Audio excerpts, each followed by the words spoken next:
Can you tell us about daddy-daughter bonding as the season starts off? I'm just grinning. A big grin. So if that was written, it was a huge grin just opened up over his face. I'm tweeting like now. the Joker. Yes, please do, because The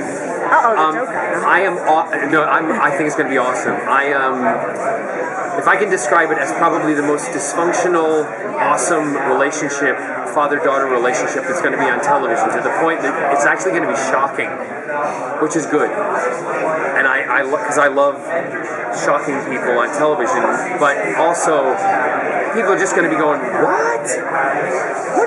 He did not, or she did not. Yeah, so that's really all I can tell you. It's going to be more of I'm just going to shut up. Sorry. Well, he and Oliver haven't had proper reunion at this point. No, they haven't, which is, sorry, go ahead. Say, what can you tease about what will come, or what do you want to see? Well, I'm a fan myself, so I'm going to talk as John Barrowman, the fan, not what has been written.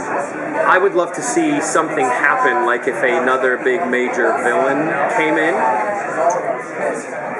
that Oliver and Malcolm would have to come together with Roy and Thea.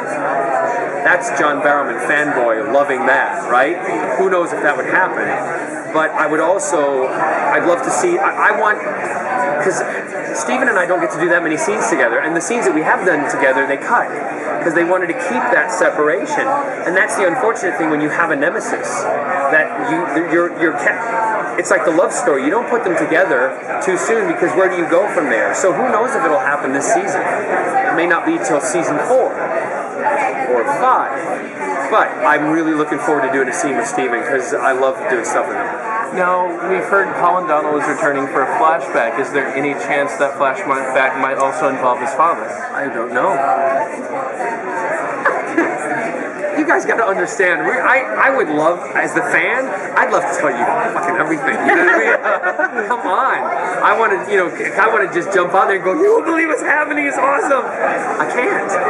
I just can't. But the thing that might be interesting, if this may give you something, Malcolm is he's grasping onto Thea because it's the one thing he has left that's part of his family, his life. He lost his son because he wasn't able to control him in the way that he wanted to emotionally. So perhaps something might come up where this is going to feed on him or be in his conscience, because he can control physically and by destroying things and with his money, but emotionally he's not good at it. So one of the things that Greg said is that in terms of Oliver and being consolidated, there would be lots of changes, and in Oliver's team there would be a massive influx of cash. Could there be strings attached possibly with that, or are you connected in any way? All I will say is, if I as a rich Malcolm Merlyn am going to give money away, there's going to be cables attached, not strings. You're like a suspension bridge, and I'm holding you up. And at any time, I could snap, snap, snap, and splash. That'd be interesting. So, eventually, You're good. You're good. But I'm better.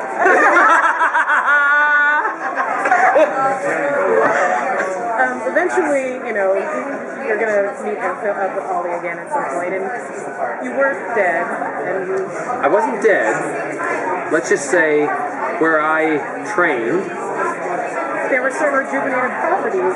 Well, if you know the history of Nana Parbat, as I do, because I have that DC encyclopedia next to my bed and I'm a total geek and oh yeah, okay, thank you. See, that's what I love. Y'all are geeks yourself. And geekdom. There's some rejuvenating qualities, but also he learned how to disguise being dead. Does that make sense? Or pretend to be dead by slowing everything down. So he wasn't really dead. Otherwise he wouldn't have got up and walked away. Did any of those rejuvenating qualities help Tommy? It's really good. I'm just going to look around. Somebody just drop a bomb. I have no idea. That's awesome though. That would be really good. There are also these things called Lazarus pits that kind of come with some people that you may know. I'm just saying that I'm gonna have to shut you up. I'm gonna have to shut your mouth. But in a good way. You'll like it. unanswerable questions.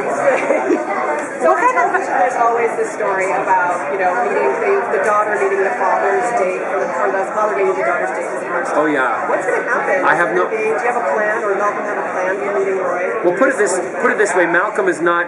Although Malcolm hasn't been around, Malcolm would not just show up without knowing what has been going on.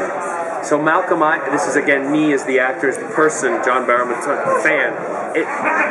He's obviously been watching and knowing what has happened, and that's how he's able to come in and then help the situation and manipulate it and take over in a way, right?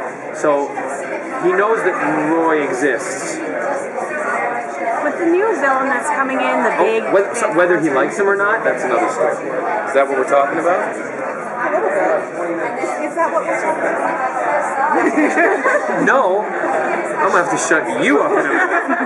With the new big bad that's coming in, the new villain that's coming in, the mysterious villain. Yeah, who? So is Malcolm going to be afraid of this person and their connection, or is he going to want to align himself with this person? I think Malcolm's fear. This is going to sound a little creepy, but you'll get it. Malcolm's fear is more. It's like an adrenaline pump.